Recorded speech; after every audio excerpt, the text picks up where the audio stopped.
Hello everyone, my name is Rasha and I'm in my third year of the Dietetics specialization at the University of Alberta. I'm going to be doing a presentation on the impact of sustainable Indigenous food systems on food sovereignty and food security among the Syilx Okanagan Nation. We will first begin with a land acknowledgement. The University of Alberta acknowledges that we are located on Treaty 6 territory and respects the histories, languages, and cultures of First Nations, the Métis, the Inuit, and all First Peoples of Canada, whose presence continues to enrich our vibrant community. This is a table of contents for today's presentation. I'm going to start off by giving a brief introduction to the Syilx Indigenous people, who they are, where they reside, and some traditional and cultural practices that they encompass. Then I'm going to move into explaining what food security and food sovereignty is, and how this has been affected among the Syilx Indigenous people due to colonization and globalization. After, I will discuss some of the sustainable solutions that have been implemented. And lastly, I will conclude with a take-home message and a summary of the presentation's content. First, I will begin by introducing the Syilx First Nations people and providing a little more context of who they are, where they reside, and their traditional and cultural ways of life.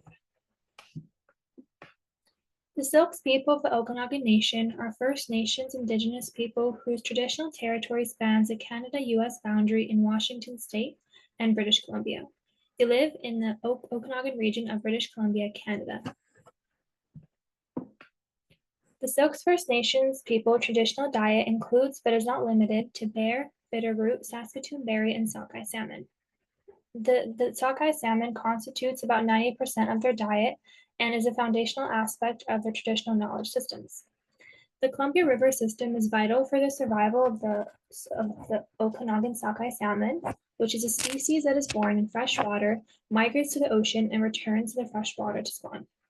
Important to also note is that salmon fishing is a key cornerstone of the Syilx people's traditional knowledge systems. This is all really important and describes social sustainability, which is deeply intertwined with the Indigenous food systems of the Syilx Okanagan Nation. As mentioned, the Columbia River system embodies cultural and spiritual significance. The annual salmon runs strengthen the shared identity and social bonds, enhancing social well-being through communal engagement in traditional practices. Collaborative fishery management reinforces social cohesion and resilience. By sustaining these systems, the Syilx Okanagan ensures food security while nurturing community fabric, their traditions, and promoting harmony across generations. I will discuss more about food security and food sovereignty and its connection to the Syilx First Nations in the next section. So now we're going to move into food security and food sovereignty, discuss what they mean, and then how they relate to the Syilx Okanagan people.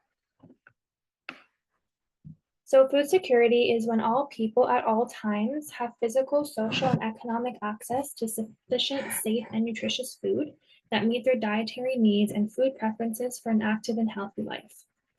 Food sovereignty is the right of people to healthy and culturally appropriate food produced through ecologically sound and sustainable methods, and their right to define their own food and agricultural systems. Essentially, food security does not distinguish where food comes from, whereas food sovereignty emphasizes ecologically appropriate and sustainable methods to tackle hunger and poverty and guarantee food security for all people. Now, how are these being impacted? The construction of dams in the Columbia River system in both Canada and the US, alongside channelization and urban development, has led to the severe depletion and near extinction of salmon stocks in the Okanagan River Basin.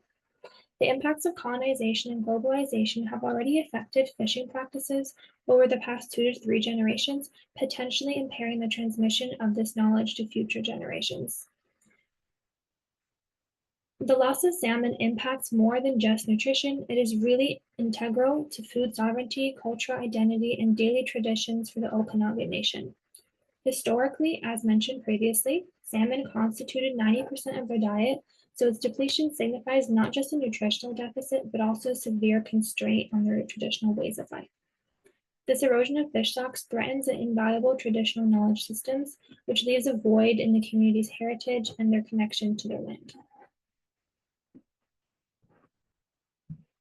According to our health study, we can move towards food sovereignty by addressing the barriers to eating Syilx Indigenous foods, which includes lack of access and availability, life and time constraints, lack of resources and storage, lack of knowledge and skills, and lack of a family connection or a hunter.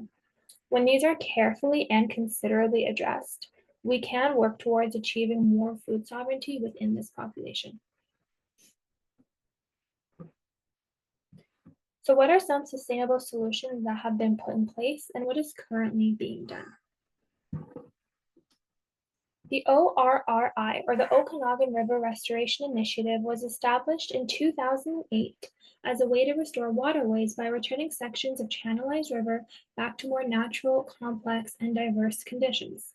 The goal of this is to restore Okanagan sockeye salmon in the Okanagan River Basin. In summer of 2022, almost 2 years ago, the highest recorded sockeye salmon return occurred, where 50,000 sockeye salmon were harvested for community use after nearly 2 decades of hard work led by First Nations to restore fish migration routes and the spawning habitat. The ORRI also works to enhance food security and food sovereignty by creating partnerships, optimizing flow levels, and restoring habitats. According to our health study, cultural connectedness and well-being is linked with eating salmon. According to the data obtained, Okanagan sockeye eaters have a higher sense of cultural connectedness, higher life satisfaction, and lower stress levels. According to the same study, our health study, access to the Okanagan salmon also increases cultural food security. This is reflected in the line graph shown on the left, which shows that access to salmon increases salmon eating, and it also shows that Indigenous food sovereignty results in better cultural food security. So where do we go from here? So on a more personal and individual level, it's really important that we're able to educate ourselves and others about the history, the culture, and the current challenges that are faced by the Syilx Okanagan people, and promote and advocate for environmental protection by supporting campaigns that are aimed at protecting natural habitat, which are critical to salmon population.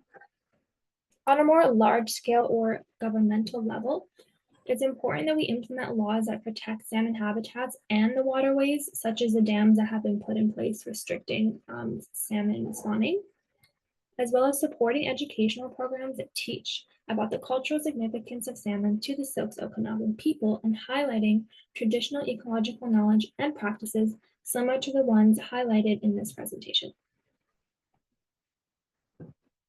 And there's just this one quote that I'm going to leave everyone off with today. For First Nations, reclaiming their food sovereignty, defined as the right of Indigenous people to honor, value, and protect their traditional food systems, is foundational to preserving their cultural food security, health, well-being, and way of life. Thank you so much for listening. If you have any questions about any of the content in this presentation, please feel free to contact me. I have left my email on the slide. And these are all the references that I've used to create my presentation. Again, thank you so much for listening and have a great day.